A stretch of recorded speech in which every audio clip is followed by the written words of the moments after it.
ಏನೀಗ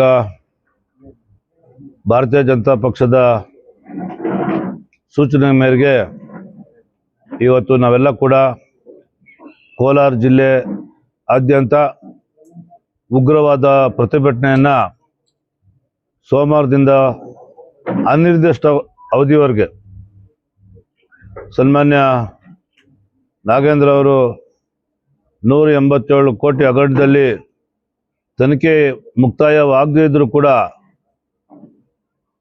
ಹೈಕಮಾಂಡ್ಗೆ ಕಪ್ಪು ಕಾಣಿಕೆಯನ್ನು ಕೊಟ್ಟು ಮಂತ್ರಿ ಆಗಿರ್ತಕ್ಕಂಥ ಈ ನಾಗೇಂದ್ರನ ಸಂಪುಟದಿಂದ ಕೈ ಬಿಡೋವರೆಗೂ ಅನಿರ್ದಿಷ್ಟ ಅವಧಿವರೆಗೂ ನಾವು ಜಿಲ್ಲೆಯಲ್ಲಿ ಜಿಲ್ಲಾಧಿಕಾರಿಗಳ ಕಚೇರಿ ಮುಂದೆ ಪ್ರತಿಭಟನೆ ಮಾಡ್ತೇವೆ.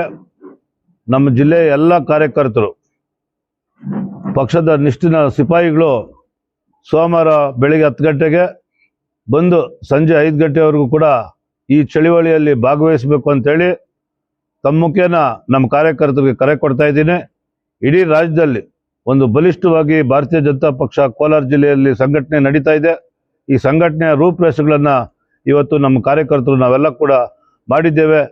ನಾನು ಜಿಲ್ಲೆಯ ಜನಕ್ಕೆ ಕರೆ ಕೊಡ್ತಾ ಇದ್ದೀನಿ, ಸೋಮವಾರದಿಂದ ಅನಿರ್ದಿಷ್ಟ ಅವಧಿ ಅವರು ರಾಜೀನಾಮೆ ಕೊಡೋವರೆಗೂ ಕೂಡ ನಮ್ಮ ಹೋರಾಟವನ್ನು ಮುಂದುವರಿಸ್ತೀವಿ ಅಂತೇಳಿ ಈ ಸಂದರ್ಭದಲ್ಲಿ ಹೇಳಕ್ಕೆ ಇಷ್ಟಪಡ್ತೇನೆ.